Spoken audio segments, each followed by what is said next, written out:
जय हिंद साथियों, the GS theory में आप सभी का स्वागत है। आज आ गए हम एक बेहतरीन टॉपिक के साथ। इतने ज्यादा इंपॉर्टेंट टॉपिक है कि आज तक अगर देखा जाए तो हर परीक्षा में पूछा जा रहा है, चाहे वो परीक्षा कांस्टेबल से लेके पीसीएस लेवल की क्यों ना हो, हर परीक्षा में पूछे जाने वाला प्रश्न वो क्वेश्चन है आपके भारत के जैव मंडल से आरक्षित क्षेत्र अर्थात बायोस्फीयर रिजर्व जो एरिया है वो क्षेत्र कौन से क्षेत्र कब यूनेस्को में शामिल किए गए तथा कहां पर स्थित है, किस राज्य का स्थित है वर्तमान में और वह कौन सा क्षेत्र है।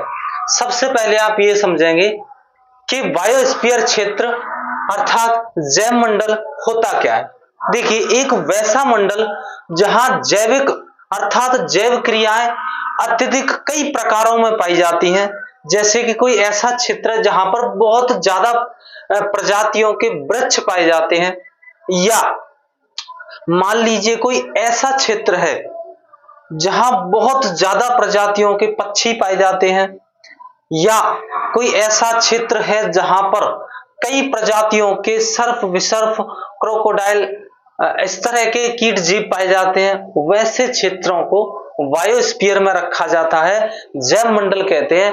अर्थात उन क्षेत्रों की सुरक्षा की जाती है, वह क्षेत्र आगे आने वाले जीवन में बहुत ज्यादा इंपॉर्टेंट साबित हो सकते हैं। इसलिए इन जैविक क्षेत्रों की सबसे ज्यादा जो है रक्षा की जाती है, इनको विश्व धरोहर में शामिल किया जाता है यूनेस्को में, ताकि ऐसे क्षेत्रों को कोई भी नुकसान नहीं पहुंचा सके। देखिए, इस तरह के जो वन होते हैं या इस तरह के जो उद्यान होते हैं जिन्हें बायोस्फीयर जैव मंडल में रखा गया है, उनकी एक खास बात ये होती है कि उनमें कभी भी पतझड़ के मौसम नहीं आते हैं। अर्थात ज्यादा प्रजातियों के वृक्ष होने के कारण, भाई कई प्रजातियों के वृक्ष पाए जाते हैं। अब हम अगर अपने यहाँ की बात करें तो हमारे यहाँ पर हम 4-5 प्रजातियों के पौधे देख पाते हैं, जिसमें आपके पीपल है, नीम है, जितने भी संसार में नीम है वो सभी एक प्रजाति के हैं, बरगद है, बट वृक्ष हैं। इस तरह के जो पौधे हैं हम कितनी प्रजातियां, ज्यादा से ज्यादा 50-40 प्रजातियां देख पाते हैं। और इन प्रजातियों में देखिए, हर प्रजाति जो होती है पौधों की, उन हरेक का पतझड़ का मौसम अर्थात समय काल अलग होता है। किसी प्रजाति का पतझड़ का मौसम कभी आ रहा है, किसी का कभी आ रहा है। अगर जैसे आप इस तरह समझिए, अगर हम भारतीय संविधान में देखें तो राज्यसभा कभी भी विघटित नहीं हो पाती है, क्योंकि वहां पर कुल सदस्य का 1/3 सदस्य प्रत्येक 2 वर्ष बाद अपना पद त्याग देते हैं या अपने पद से पद अवकाश कर लेते हैं, और नए 1/3 सदस्य उस जगह पर आ जाते हैं। अर्थात नए पुरानों का चक्र चलता रहता है। सेम वैसे ही इन जो बायोस्फीयर जंगल होते हैं या वन होते हैं या राष्ट्रीय उद्यान होते हैं, इनमें इतनी ज्यादा प्रजातियों के पौधे पाए जाते हैं कि कभी किसी प्रजाति के पौधे का पतझड़ आया तब तक दूसरे वाले हरे भरे बने रहते हैं। अर्थात इस कारण से यह वन हमेशा हरे भरे पाए जाते हैं, हमेशा ही यह हरे भरे रहते हैं।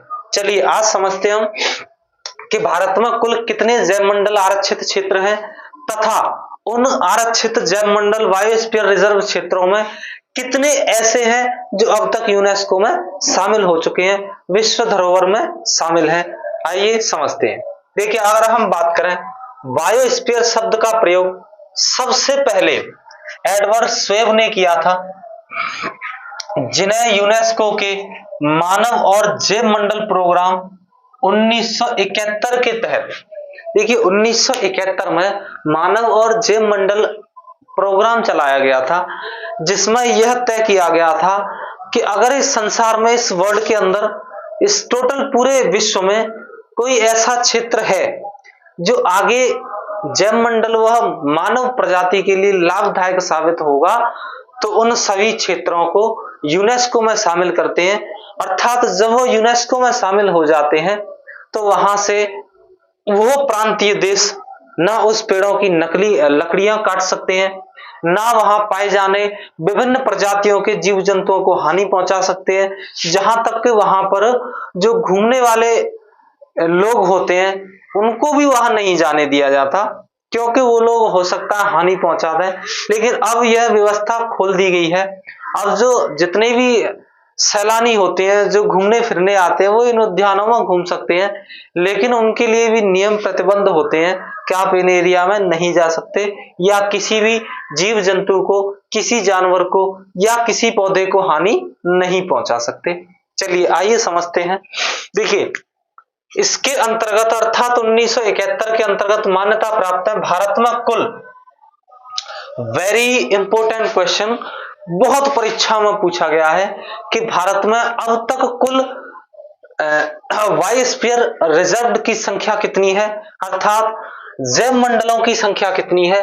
तो टोटल संख्या है 18, तथा इन आरक्षित क्षेत्रों में से 12 ऐसे क्षेत्र हैं जिनको अब तक यूनेस्को में शामिल कर लिया गया है। आइए समझते हैं कौन कौन से वो क्षेत्र हैं। देखिए अगर हम पहले की बात करें तो सबसे पहला क्षेत्र नीलगिरी संरक्षित जैविक क्षेत्र, ये 1986 के अंदर शामिल किया गया था, जो कि तमिलनाडु, केरल और कर्नाटक में फैला हुआ है। कुल 5520 वर्ग किलोमीटर के एरिया में फैला हुआ है। इसे यूनेस्को में 2000 में शामिल किया गया था। अगला बायो रिजर्व क्षेत्र है जिसका जो शामिल किया गया था या घोषित किया गया था 1988 में, नंदा देवी राष्ट्रीय उद्यान। देखिए नंदा देवी जो राष्ट्रीय उद्यान है वो 1988 में बायोस्फीयर रिजर्व अर्थात जैव मंडल क्षेत्रों में शामिल किया गया था, जिसे यह उत्तराखंड में स्थित है। 5860 वर्ग किलोमीटर के क्षेत्र में फैला हुआ है। इसे 2004 में वर्ल्ड यूनेस्को में शामिल किया गया। नेक्स्ट अगर अगले की बात करें तो 1988 के अंदर नोकरेक राष्ट्रीय उद्यान को जैव मंडल में शामिल किया गया था, जो मेघालय में स्थित है। 820 वर्ग किलोमीटर में फैला हुआ है। इसे 2009 में यूनेस्को में शामिल किया गया था। देखिए ये यूनेस्को में शामिल होने वाले वे क्षेत्र हैं जो बहुत ही ज्यादा पारिस्थितिकी तंत्र से महत्वपूर्ण है, बहुत ज्यादा इंपॉर्टेंस है, या इनमें हर प्रजातियों के जीव जंतु पेड़ पौधे पाए जाते हैं, इसलिए इन्हें कहते हैं बायोस्फीयर रिजर्व। ये वायुमंडल के लिए बहुत ज्यादा इंपॉर्टेंस साबित होते हैं। चलिए नेक्स्ट अगला अगर हम देखें, अगला है 1989 में शामिल किया गया था मन्नार की खाड़ी। ये कहां किस में शामिल हुआ था, जैव मंडल आरक्षित क्षेत्र अर्थात बायोस्फीयर में शामिल किया गया था, जो तमिलनाडु में स्थित है। 10,500 वर्ग किलोमीटर के क्षेत्र में फैला हुआ है। इसे वर्ल्ड यूनेस्को में 2001 में शामिल किया गया था। नेक्स्ट अगर हम अगले की बात करें तो 1989 में सुंदरवन राष्ट्रीय उद्यान पश्चिम बंगाल में स्थित है, जो 9630 वर्ग किलोमीटर के क्षेत्र में फैला हुआ है। इसे 2001 में वर्ल्ड यूनेस्को में शामिल किया गया था। देखिए आप इनको साथ ही साथ याद करते चलिए, अपने जहां भी आप पढ़ रहे हैं, चाहे आप किसी लाइब्रेरी में हैं, चाहे आप रूम में हैं, या जहां भी आप तैयारी कर रहे हैं वहां साथ ही साथ इनको रिपीट करते चलिए ताकि आपको ये चीजें याद हो जाए। देखिए याद करने की क्षमता आपको सोचने की क्षमता से बढ़ानी होगी। आप चीजों को दिमाग में सोचिए, दिमाग में उनका मंथन करिए, उनको रिपीट करिए कि ये चीजें जो पढ़ाई गई थी वो कहाँ है। देखिए उस समय गलती होगी ही होगी, जब आप याद कर रहे होंगे उस समय आपसे पहली बार में हो सकता है 30% याद हो पाए, लेकिन हुआ तो सही, स्टार्टिंग तो हुई है। यहां अगर देखा जाए तो यहां पर बहुत से स्टूडेंट्स का ये हाल है कि पहले नंबर तो वो चीजों को कल पर टाल देते हैं, और ये कल कभी नहीं आती। आपको अगर पता हो तो ये कल कभी नहीं आ पाती है। आप किसी भी चीज को कल जाके देखिए, कल फिर एक अगला दिन से फिर एक नई कल बन के तैयार हो जाएगी और आप वो काम कभी नहीं कर पाएंगे। इसीलिए अगर आपको मंजिल पानी है तो लगातार मेहनत करते रहिए, किसी भी कार्य को कल पे नहीं छोड़ना है। आज ही करना है, जो करना है वो अभी करना है। इसीलिए आप मेहनत के साथ तुरंत अभी चीजों को याद करिए, साथ ही साथ याद करनिए, सोचने की क्षमता मंथन के माध्यम से बढ़ाइए। कुछ स्टूडेंट्स तो सोच ही नहीं पाते हैं, लोगों के सपने ही बहुत ज्यादा छोटे हो गए हैं, या हम कह सकते हैं वो सपनों में उन चीजों का मंथन कर ही नहीं पाते। भाई हर किसी के अलग अलग सपने हो गए हैं। आज के समय पर देखा जाए तो जो लोग बाहर तैयारी कर रहे हैं, उनमें से जो लगन के साथ पढ़ रहे हैं वो बहुत जल्दी सफल होने वाले हैं, लेकिन उनमें से कुछ ऐसे भी हैं जो बाहर जहां भी तैयारी करने गए, दिल्ली, बंबई, पटना, कहीं भी तैयारी कर रहे हैं, वो जयपुर है या कहीं भी है, आगरा है, वो लोग आधे से ज्यादा ऐसे लोग हैं जो लाल पीले हरे के चक्कर में पड़े हुए हैं, और उनको उनकी जो सोचने की क्षमता है वो पढ़ने से ज्यादा उन चीजों पर फोकस ज्यादा कर रही है कि यार आज जो हमारे आगे बैठी हुई थी वो बहुत अच्छी ड्रेस थी। अब आप उस या तो ड्रेस को देख लीजिए या फिर आप पढ़ाई देख लीजिए, आपको एक ही काम पर कर पाओगे। देखिए कहा जाता है कि अगर कुत्तों की रेस में दौड़ने से बाद फर्स्ट आया तो वो दौड़ना ही बेकार है, क्योंकि कहीं एक रेस हुई थी जिसमें बहुत सारे कुत्ते दौड़ाए गए थे और उसमें एक शेर को भी दौड़ाया गया। जैसे ही गो बोला, शेर दौड़ा ही नहीं। लोगों ने पूछा भाई आप क्यों नहीं दौड़े, आप तो इनसे आगे निकल सकते थे, आप तो शेर हैं। उसने कहा भैया कुत्तों में जीतने के बाद भी तो कुत्ते ही कहलाएंगे, इसीलिए आपको अगर बराबरी करनी है तो शेरों की करिए, शेरों की संगत में रहिए ताकि आप भी शेर बन सकें। देखिए आप सिर्फ मेहनत करिए, आप सिर्फ लगन के साथ मेहनत करिए, सिंहासन की चिंता बिल्कुल मत करिए। जिस दिन आप सफल हो जाएंगे, आप जहां बैठोगे वहां सिंहासन होगा, इसलिए आप संघर्ष करते रहिए। सिंहासन तो आपके लिए तैयार है, बस आप मेहनत करते रहिए। क्योंकि जिन लोगों ने यह अपने मन में ठान रखा है कि यह नहीं कर सकता, बस उन्हीं को करके दिखाना है, उन्हीं को सफलता लेके दिखानी है। और आप इतने बड़े बनिए कि लोगों को आपसे मिलने के लिए परमिशन की आवश्यकता नहीं लेनी पड़े, लोगों आपसे मिल ही नहीं पाए कभी भी, या लोग तरस जाएं। जिन लोगों ने आपको कभी अपने काबिल नहीं समझा था, आज वो आपसे मिलने के लिए तरस जाएं। उतनी मेहनत कर लीजिए कि आपकी बराबरी करने के लिए लोगों को मेहनत नहीं साजिश करनी पड़ जाए। उस दिन आप कह सकते हैं कि उस दिन आप सफल हो गए। चलिए आगे हम टॉपिक पर आते हैं। आगे अगर हम ध्यान दें, ये वो क्वेश्चन है जो हर परीक्षा में पूछे जा रहे हैं और एक लेवल के सवाल हैं। इनको अक्सर गलती हो जाती है इनमें, क्योंकि कभी हमने या तो पढ़ा नहीं या हमें ढंग से पढ़ाया नहीं गया। क्योंकि मैं समझता हूं कि हर जगह सिर्फ पढ़ने वालों की गलती नहीं होती, कहीं ना कहीं पढ़ाने वालों की भी गलती होती है। आज हम आपके सामने खड़े हुए हैं, या फिर आज वे लोग जो कहीं ना कहीं गवर्नमेंट एग्जाम क्वालिफाई नहीं कर पा रहे हैं, तो कहीं ना कहीं उनके शिक्षकों भी गलती है, क्योंकि उन्होंने उस तरह उनको पढ़ाया ही नहीं कि वो चीजों को समझ सकें। आप शिक्षकों का कार्य पढ़ाना है, अगर वो उसे सही से नहीं पढ़ा पा रहे हैं तो फिर दिक्कत है। भाई चीजों को रटना नहीं है, समझना है, याद करना है। चलिए आगे समझते हैं।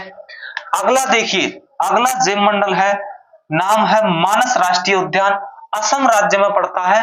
मानस शब्द से ही पता चल रहा है कि असम राज्य के जो राष्ट्रीय उद्यान है उनमें से एक आता है मानस राष्ट्रीय उद्यान, जिसे बायोस्फीयर अर्थात जैव मंडल आरक्षित क्षेत्र में 1989 में शामिल किया गया था।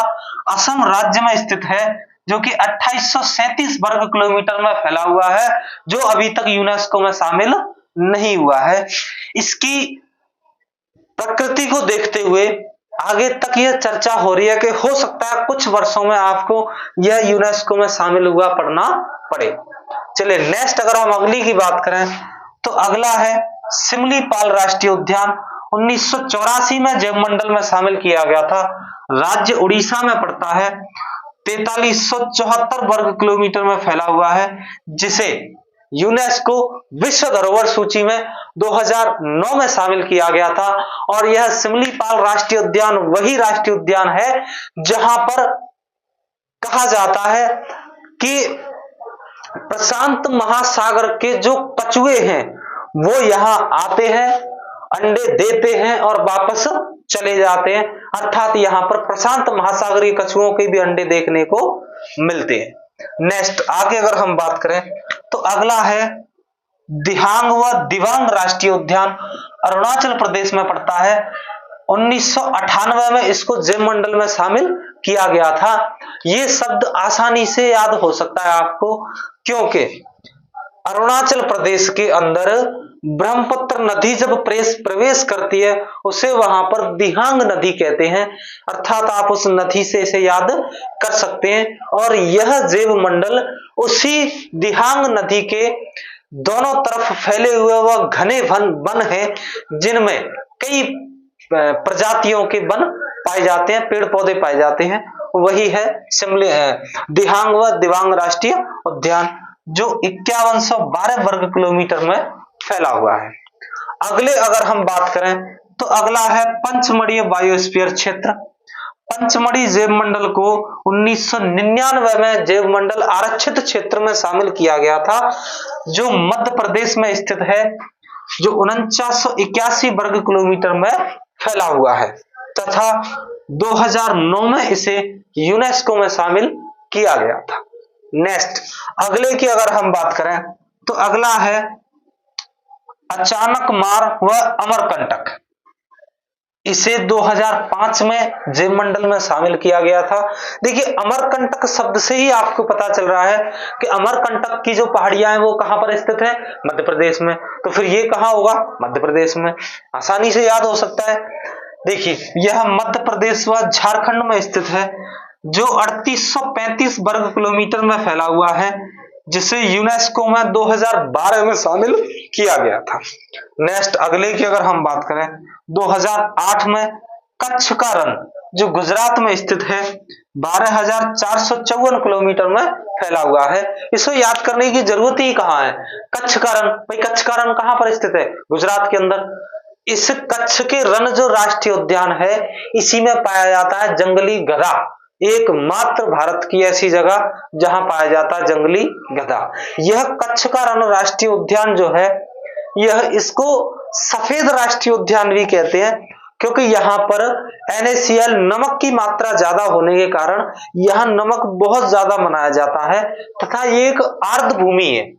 तो यहाँ पर आर्द्र भूमि होने के कारण ऊपर नमक जम जाता है, जिस कारण से यह सफेद सफेद दिखाई देता है। इसे कहते हैं कच्छ का रण। नेक्स्ट अगला अगर हम बात करें तो कोल्ड डेजर्ट जो हिमालय प्रदेश में स्थित है, 7770 किलोमीटर में फैला हुआ है और इसे जैव मंडल आरक्षित क्षेत्र बायोस्फीयर में 2009 में शामिल किया गया था। देखिए डेजर्ट का मतलब होता है मरुभूमि या मरुस्थल, कोल्ड मीन्स ठंडा। अब ठंडा मरुस्थल, अब आप खुद समझिए कि ठंडा मरुस्थल तमिलनाडु में तो होगा नहीं भैया, ना मध्य प्रदेश में होगा, ना महाराष्ट्र में होगा। हम कह सकते हैं कि ना तो दक्षिण भारत में होगा। तो जायज सी बात है, भारत में ठंडे जगह कहां पर है भाई, कश्मीर एरिया में। अर्थात या तो ये कश्मीर में होगा या हिमाचल में होगा या फिर लद्दाख में होगा। अब वहां पर जो ऑप्शन मिलेंगे उसमें से आप आसानी से काट सकते हैं, क्योंकि ना वहां ऑप्शन में आपको कश्मीर दे रखा होगा ना लद्दाख दे रखा होगा। अगर दिया भी है तब भी आप आसानी से याद कर सकते हैं। कोल्ड डेजर्ट कहाँ स्थित है, तो हिमाचल प्रदेश में। चलिए नेक्स्ट अगले की अगर हम बात करें, अगला आता है कंचनजंगा। देखिए कंचनजंगा को बायोस्फीयर सूची में 2000 में शामिल किया गया था। अब कंचनजंगा याद क्या करें भाई, कंचनजंगा हिमालय की एक चोटी है, अर्थात भारत में सबसे ऊंची चोटी कौन सी है, कंचनजंगा है। कहां किस राज्य में पड़ती है, सिक्किम राज्य में पड़ती है। तो ये भी कहां होगा फिर, सिक्किम में। अर्थात हम कह सकते हैं कि उसी पर्वतीय चोटी के जो आसपास का क्षेत्र है जिसमें विभिन्न प्रकार के पेड़ पौधे जीव जंतु पक्षी वगैरह पाए जाते हैं, जिस कारण से उसे जैव मंडल रिजर्व क्षेत्र घोषित किया गया है। कब घोषित किया गया है?